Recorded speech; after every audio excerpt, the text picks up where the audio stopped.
আমাদেরকে মাঝে মাঝে বলা হয় আমরা নাকি নির্বাচন পিছাইতে চাই, আমরা নির্বাচন পিছাইতে চাই।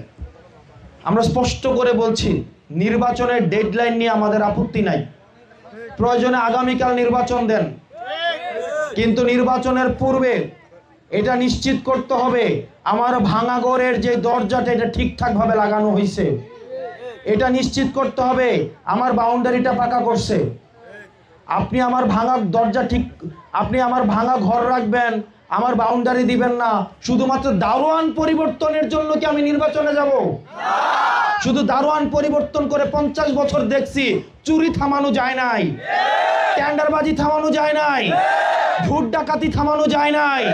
সুতরাং আমরা দারোয়ান পরিবর্তন করব, একই সাথে সাথে আমার ঘরের দরজাটাও ঠিকঠাক ভাবে লাগাইতে হবে, আমার বাউন্ডারিটা করতে হবে, আমাদের ভিড়টাকে পাকা করে দিতে হবে। এরপরেই হচ্ছে আমরা বলছি যদি আগামী দিন নির্বাচন হয়, এই নির্বাচনে যদি আমরা অংশগ্রহণ নাও নেই, কিন্তু এই নির্বাচনটা যেন সুষ্ঠু হয় আমরা সেটাতে সহায়তা করব। কিন্তু আপনি খেলার নিয়ম চেঞ্জ করবেন না। আমরা তো দেখতেছি মানুষ বক্তব্য দিতেছে যদি অন্য কোনো দলের প্রতীকে যদি ভোট দেয় তার নাকি জিবা কেটে নিয়ে আসা হবে। আমরা শুনি নাই 5 আগস্টের পরে কি এগুলো ভাষা হওয়ার কথা ছিল? ভয় দেখাইতেছে, কি বলতেছে যদি অন্য কোনো ইয়াতে নাকি ভোট দেয় জিবা নাকি কাইটা নিয়ে পড়বে। আবার আমরা একটা দলকে বলতে শুনছি তাদের ব্যালটে যদি একটা প্রতীক না থাকে দরকার হলে তারা নিজেরাই নাকি ব্যালট ছাপাবে। আপনারা চিন্তা করছেন তারা নিজেরাই ব্যালট ছাপাই ফেলবে? তাহলে এই যে পেশি শক্তির যে রাজনীতি, আপনারা কয়েকদিন আগে ঢাকা বিশ্ববিদ্যালয়টা নির্বাচন হয়েছে দেখেন নাই? এই নির্বাচন হয়েছে ছাত্রদের, কার? কিন্তু চারপাশে মহড়া দিছে কারা?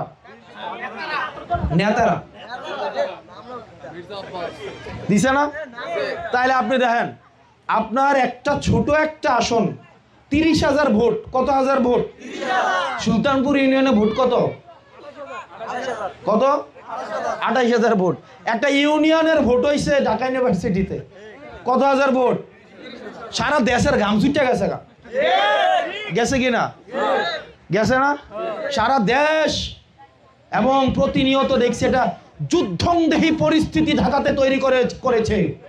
এই রাজনৈতিক দলগুলো এর দায়ভার এড়াইতে পারে না। শিক্ষার্থীদের নির্বাচনে তারা ইন্টারফেয়ার করেছে, তারা প্রভাবিত করার চেষ্টা করেছে। তারা যেভাবে তৃণমূলে বলে জিবাটা কেটে ফেলা হবে, সেটার তারা মহড়া ঢাকা বিশ্ববিদ্যালয়ে তারা দেখিয়েছে। একটা ইউনিয়নের নির্বাচনে তারা আমাদের এই ভয়ের পরিবেশ থেকে মুক্ত করতে পারে নাই। তারা এই 4,500 ইউনিয়নে কিভাবে একটা সুষ্ঠু ভোটের পরিবেশ নিশ্চিত করবে?